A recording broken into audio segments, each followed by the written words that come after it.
inherited just through genetics.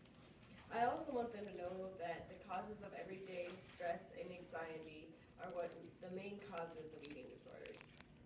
I want my audience also to be aware that many teens do suffer from eating disorders more than many of us do think.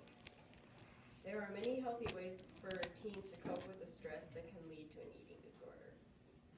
Teenagers today are more than ever affected by stress, anxiety, and depression issues.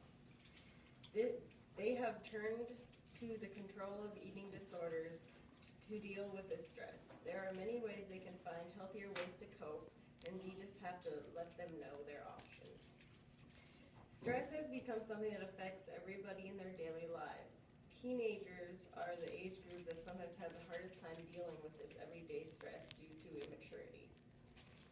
This stress is now more so than ever starting to lead to anxiety issues and even depression, which is the main cause of eating disorders. If teens felt that they had more control over everything that is going on around them, they would be less stressed and less likely to get an eating disorder. It has been shown that it is very rare for teens who suffer from anorexia who are not dealing with high stress levels. This stress could be reduced if teens knew there are people there for them, such as friends, family, teachers, and even school counselors. Many people also think that eating disorders are just inherited through genetics themselves, but what is usually genetically inherited is the genetic trait of getting depression or dealing with anxiety problems or high stress issues. The next generation has the control to stop the spread of this mind-consuming disease. We just have to take a step forward and be there for the teens who need someone there for them. According to the National Eating Disorder Association, many different things lead to eating disorders. The main cause is depression. Depression rates are growing higher and higher in today's teenagers. 1 in every 12 teenagers has suffered from some form of depression, whether it was a small case or a very major one. Depression often leads to self-harming ways such as anorexia, bulimia, or binge eating, which are just eating disorders alone. Things that are self-harming teens have been known to do would be cutting or alcohol and drug abuse. 50% of teens with an eating disorder have been known to suffer from depression along with it. Anxiety issues make being a teenager even harder, since their stress level is already much higher. Teens suffering from anxiety are also more likely to be stressed about how their body looks, so this leads to having very poor body image. High stress in general, this is where there are many stressors that often add up, which lead to the eating disorder. Dating abuse, problems at home, drug or alcohol abuse, bullying, and low self-esteem are another example of stresses that teenagers deal with on a daily basis. According to everydayhealth.org, eating disorders are the common control for teens who feel out of control. This is why it is very common for teens to be known to be the age group to have an eating disorder. Some people believe that teen eating disorders are not caused only by stress. They feel only genetics are involved. They think that the eating disorder itself is caused from a parent having or have had that same eating disorder. Many think teens choose to have eating disorders just for something to worry about or so that they can simply fit in.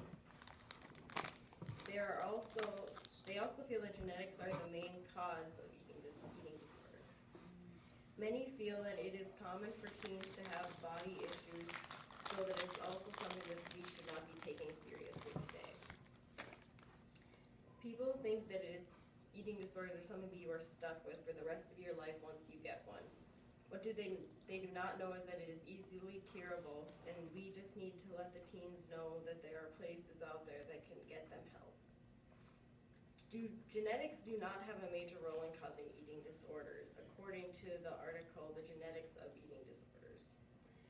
Those found to have gotten an eating disorder was genetically inherited through a form of either depression or some anxiety issue.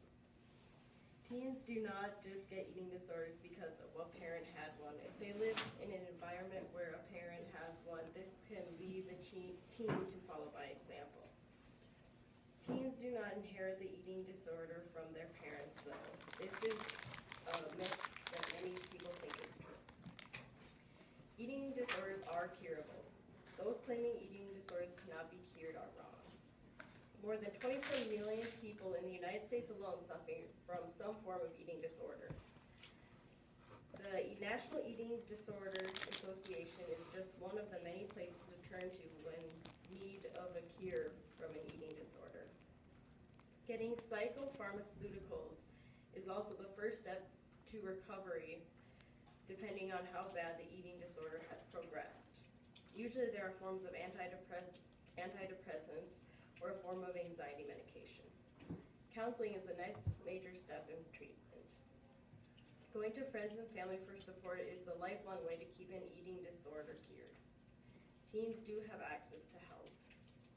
Stress or other mental diseases are the leading causes of eating disorders.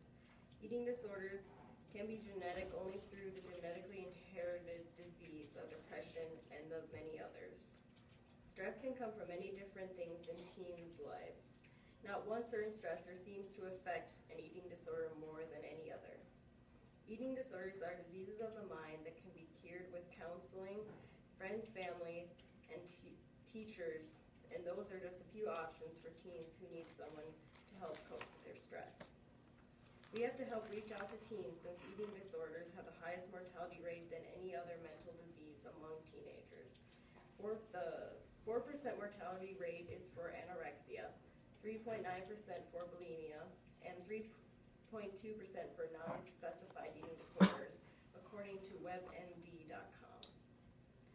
These eating disorders can be controlled more easily if we all try to deplete the unnecessary stress in our lives. It only adds